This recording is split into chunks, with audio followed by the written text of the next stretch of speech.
بات یہ چل رہی تھی کہ دین کا خلاصہ 5 حدیثیں ہیں. پہلی حدیث جو کل ہم نے شروع کی تھی وہ یہ ہے کہ جناب نبی کریم صلی اللہ علیہ وسلم نے فرمایا کہ المسلم من سلم المسلمون من لسانہ ویدہ، کہ مسلمان کہلانے کے لائق وہ شخص ہے جس کی زبان اور جس کے ہاتھ سے دوسرے مسلمان محفوظ رہیں، یعنی وہ کسی کو تکلیف نہ پہنچائے. میں نے عرض کیا تھا کہ اب ہمیں سوچنے کی یہ ضرورت ہے کہ ہم مسجد آتے ہوئے کیسے کیسے تکلیف پہنچاتے ہیں تاکہ ہم اپنی اصلاح کر سکیں اور ان چیزوں سے بچ سکیں. میں نے عرض کیا تھا کہ بات شروع ہوتی ہے پارکنگ سے، تو ہمیں کوشش یہ کرنی چاہیے کہ ہم مسجد کے دروازے پہ پارکنگ نہ کریں.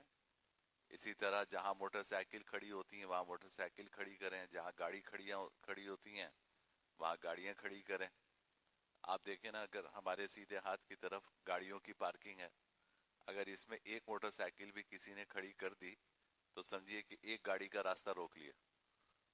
تو کہنے کو تو وہ کہے گا کہ جی میں نے تو اتنی بڑی جگہ ایک موٹر سائیکل کھڑی کی، لیکن ہر گاڑی کی پارکنگ بنی ہوئی ہے. اگر آپ نے ایک موٹر سائیکل بھی کھڑی کر دی تو دوسری گاڑیوں کا راستہ رک گیا، یا اس طرح گاڑی کھڑی کی کہ راستے سے گزرنے والوں کو تکلیف ہو رہی ہے. تو آپ بے شک مسجد میں نماز کے لیے آ رہے ہیں، لیکن آپ کو کسی کو تکلیف دینا جائز نہیں ہے. بسا اوقات یہ ہوتا ہے کہ رکعت نکل رہی ہوتی ہے تو رکعت پکڑنے کے چکر میں الٹی سیدھی گاڑی پارک کرتے ہیں اور بھاگتے ہیں. تو میرے بھائی دیکھو، آپ کو رکعت ملنے پہ اتنا ثواب نہیں ملے گا جتنا تکلیف پہنچانے پہ گناہ ملے گا. سوچنے کی بات یہ ہے کہ آپ کس لیے بھاگ رہے ہیں. یعنی آپ نے گاڑی اس طرح پارک کی کہ راستہ رک گیا اور آپ بھاگ کے نماز میں شامل ہو گئے، تو اب آپ نے جو کام کیا اس پہ ثواب زیادہ ملا یا گناہ زیادہ ملا؟ تو رکعت ملنے پہ آپ کو اتنا ثواب نہیں ملے گا جتنا لوگوں کا راستہ روکنے پر آپ کو گناہ ملے گا. تو اس لیے مسجد آتے ہوئے اس کا خیال رکھنا چاہیے. نمبر 2، جب ہم مسجد میں داخل ہوتے ہیں تو بہت اہم بات یہ ہے کہ چپل طریقے سے اتاریں. 2 کام نہ کریں، یہ ایذائے مسلم میں آتا ہے. نمبر 1، کسی کی چپل پہلے سے رکھی ہوئی ہے تو اس کی چپل ہٹا کر اپنی چپل نہ رکھیں. کسی کی چپل پہلے سے رکھی ہوئی ہے تو اس کی چپل ہٹا کر اپنی چپل نہ رکھیں. وجہ کیا ہے؟ وجہ یہ ہے کہ ایسی جگہ جس میں جو سب کے لیے مباح ہے، یعنی ہر آدمی اس کو استعمال کر سکتا ہے، شریعت میں اس کا حکم یہ ہے کہ جو شخص پہلے پہنچ جائے وہ اس کا حق ہے. اب چپل رکھنے کی سب جگہ ہیں، اب جو شخص پہلے پہنچ گیا اور اس نے اپنی چپل رکھ دی تو یہ اس کا حق ہے. آپ اگر اس کی چپل ہٹا کے اپنی چپل رکھیں گے تو یہ ایک مسلمان کی حق تلفی ہے، آپ اس کا حق چھین رہے ہیں. تو آپ کے لیے یہ جائز نہیں ہے کہ کسی شخص کی چپل ہٹا کر آپ اپنی چپل رکھیں. جیسے مسجد میں صف اول ہے تو یہ سب کے لیے مباح ہے، جو پہلے پہنچے گا اس کا حق ہے. اب یہاں پر کوئی پہلے سے بیٹھا ہوا ہے، آپ اس کو ہٹا کر بیٹھیں تو یہ حق تلفی ہے. یا یہ کہ آپ مسجد میں آئے نہیں، آپ نے اپنا رومال بھیج دیا، یعنی آپ خود نہیں آئے، آپ کا رومال آ گیا، اور رومال آ کے یا جائے نماز آ کر اس نے جگہ گھیر لی اور آپ ابھی جا کے سحری کر رہے ہیں، یہ حق تلفی ہے، یہ ناجائز ہے. ہم مسجد میں صف اول کے چکر میں کتنا گناہ سمیٹ رہے ہیں.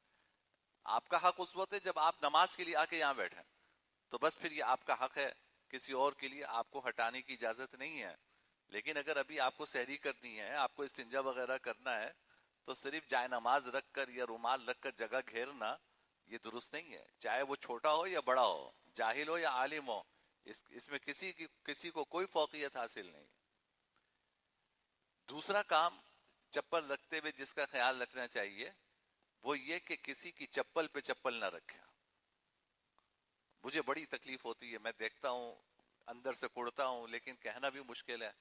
اجتماعی طور پہ تو بات کہہ سکتا ہوں میں، لیکن انفرادی طور پر کسی سے کہنا ڈر لگتا ہے کہ ان کو وہ پریشان ہوں گے، ان کو شرمندگی ہوگی. لیکن میں دن رات اس کا مشاہدہ کرتا ہوں نمازوں میں کہ لوگ آتے ہیں جلدی سے کہ رکعت چھوٹ رہی ہے اور دوسرے کی چپل پہ چپل رکھ کر آگے جاتے ہیں.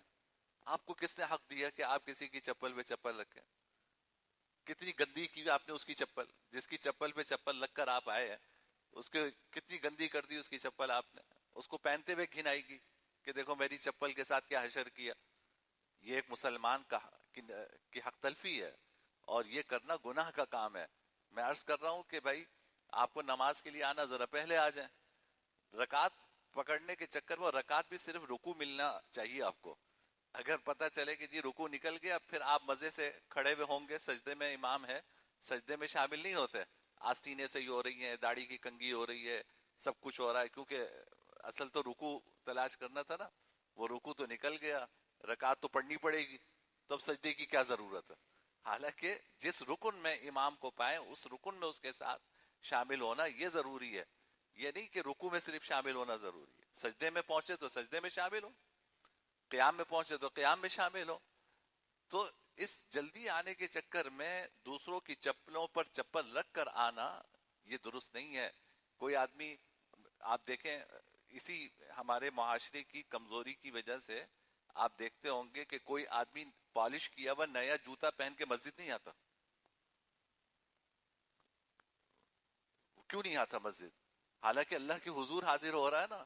تو انسان کو اچھی حیات میں آنا چاہیے، لیکن وہ اپنا پالش والا جوتا یا سینڈل پہن کے مسجد نہیں آئے گا. اس کو پتا ہے کہ میں جب مسجد سے واپس جاؤں گا تو میرے جوتوں پہ نقش و نگار بنے ہوئے ہوں گے، میری سینڈل پہ نقش و نگار بنے ہوئے ہوں گے، تو وہ نہیں پہن کے آتا. حالانکہ مسجد میں آنے والے تو نمازی ہیں، لیکن ایک نمازی دوسری نمازی کی حق تلفی کر رہا ہے. تو اس سے ہمیں احتیاط کرنی چاہیے کہ ایک تو یہ کہ کسی کی چپل پہ چپل نہ رکھیں، اور دوسرے یہ کہ کسی کی چپل پہلے سے رکھی بھی ہو تو اس کو ہٹا کر اپنی چپل نہ رکھیں. اب آپ مسجد میں تشریف لے آئے، اب آپ دیکھیے مسجد میں آنے کے بعد بھی ہم کس طرح اذیت پہنچاتے ہیں. نمبر ایک، مسجد میں آنے کے بعد ہم راستے میں کھڑے ہوتے ہیں. آپ نے دیکھا کہ دونوں طرف ہمارے راستہ ہے، وہاں پہ پائیدان بچھا ہوا ہے. اس پائیدان بچھانے کا مقصد یہ ہے کہ بھائی یہ راستہ ہے، یہاں صف نہیں بنے گی. اور یہ راستہ اس لیے ہے کہ تاکہ نماز کے دوران کسی کو ضرورت پیش آ جائے تو وہ نکل سکے، یا نماز کے بعد جانے والے اس راستے سے جا سکیں. یہ اس راستے کا مقصد ہے، اور ہر جس کے اندر تھوڑی سی بھی سمجھ ہو وہ یہ جانتا ہے کہ یہ راستہ ہے. اب آپ یا تو صف اول کی تلاش میں راستے میں کھڑے ہو گئے، یا یہ کہ کاہلی اور سستی کی وجہ سے راستے میں کھڑے ہو گئے کہ آپ آئے ادھر سے، آپ نے دیکھا کہ یہاں پہ قریب ترین یہی جگہ ہے، اور اگر تھوڑا سا چلنا پڑے گا تو پچھلی صف میں جا کے کھڑا ہوں گا، تو اتنا کون چلے، تو آپ وہی راستے میں کھڑے ہو گئے. اب اس کا نتیجہ کیا ہوا کہ راستہ بند ہو گیا. آپ کی اگر فرض کیجئے کہ آپ کی رکعتیں رہ گئی ہیں، ایک رکعت دو رکعت رہ گئی ہے، تو آپ سوچئے کہ جب سلام امام صاحب پھیریں گے تو آپ کھڑے ہو کے اپنی ایک دو رکعتیں پوری کریں گے نا. جب آپ رکعتیں پوری کر رہے ہیں، اب مسجد سے نکلنے والے وہاں سے نہیں گزر پا رہے. کیوں؟ وجہ یہ ہے کہ آپ راستے میں کھڑے ہوئے. کلیشا میں یہ جو برآمدے کے بعد جو جگہ ہے، یہ بھی یہاں پہ بھی راستہ چھوڑ کے کھڑا ہونا چاہیے. کوئی صاحب یہاں کھڑے ہوئے اور اتنی لمبی چوڑی نماز، اب بیچارے جو باہر نکلنے والے سب ایک ہجوم جمع ہو گیا وہاں پر. مؤذن صاحب نے کھڑکی کھولی کوئی کہ بھائی اچھا چلو، وہ خادم صاحب نے ہمارے کہ یہاں سے چھلانگ مار کے چلے جاؤ. یہ کتنی تکلیف کی بات ہے، کتنی اذیت کی بات ہے کہ آپ نے سب کا راستہ روکا ہے. جناب نبی یہ کریم صلی اللہ علیہ وسلم نے حدیث میں عام راستے میں نماز پڑھنے سے منع فرمایا ہے. حدیث میں ہے کہ آپ نے 7 جگہوں پہ نماز پڑھنے سے منع فرمایا ہے. ان میں سے ایک جگہ کیا ہے؟ قارعۃ الطریق. قارعۃ الطریق حدیث میں آتا ہے، مطلب یہ کہ عام راستہ، اس میں نماز پڑھنے سے منع فرمایا ہے. وجہ ہے کہ اس سے آنے جانے والوں کو تکلیف ہوگی. آپ دیکھیں ہمارا دین کتنا پیارا دین ہے، اس میں کتنا ایک دوسرے کا خیال رکھا گیا ہے کہ کسی کو کسی سے اذیت نہ ہو، کسی کو کسی سے تکلیف نہ ہو. تو بھائی جب نماز کے لیے کھڑے ہوں تو سوچ سمجھ کے کھڑے ہوں کہ یہاں سے گزرنے والے کو کوئی تکلیف نہ ہو.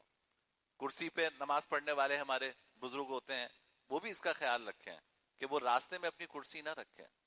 بے شک سب کے بیچ میں رکھ لیں آپ، لیکن راستے میں اپنی کرسی رکھ کے نماز نہ پڑھیں، اس سے دوسروں کو تکلیف ہوگی، خاص طور پہ اگر آپ کی رکعتیں رہ گئی ہیں تو اور زیادہ تکلیف ہوگی۔ وجہ یہ ہے کہ آپ اپنی رکعتیں پوری کریں گے، آنے جانے والے جو ہیں وہ آپ کی وجہ سے رکاوٹ ہوگی، وہ نہیں جا سکیں گے۔ اسی طرح میں بارہا عرض کرتا ہوں کہ سلام پھیرنے کے فوراً بعد سنتوں کے لیے نہ کھڑے ہوں۔ ادھر امام نے سلام پھیرا، آپ کنارے پہ کھڑے ہوئے ہیں، آپ فوراً سنتوں کے لیے کھڑے ہو گئے، تو گزرنے والے کیسے گزریں گے؟ امام کے سلام پھیرنے کے بعد گزرنے والوں کا پہلا حق ہے، سنت پڑھنا بعد کی بات ہے، پہلے گزرنے والوں کو راستہ دیں آپ، تاکہ نماز سے فارغ ہو کے جو گزرنا چاہتا ہے وہ گزر جائے، پھر اطمینان سے آپ سنتیں پڑھیے۔ لیکن اگر ادھر امام نے سلام پھیرا اور ادھر آپ نے فوراً سنتوں کی نیت باندھ لی، تو اب یہاں سے گزرنے والا کوئی گزر نہیں سکے گا، اس کو پریشانی ہوگی، اس کو تکلیف ہوگی، اس لیے فوراً سنتوں کی نیت نہیں باندھنی چاہیے، اور حدیث میں اس سے منع بھی کیا گیا۔ حضرت حضور اکرم صلی اللہ علیہ وسلم اور حضرت عمر یہ برابر میں تھے۔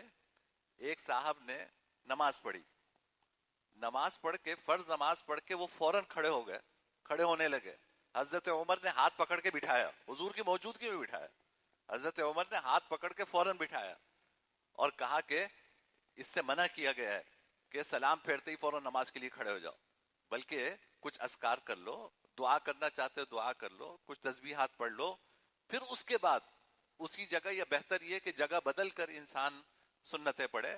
تو سنتیں پڑھنے کا بھی طریقہ ہے، یہ نہیں کہ جہاں سلام پھیرا وہیں کھڑے ہو کے سنتیں شروع کر دی آپ نے۔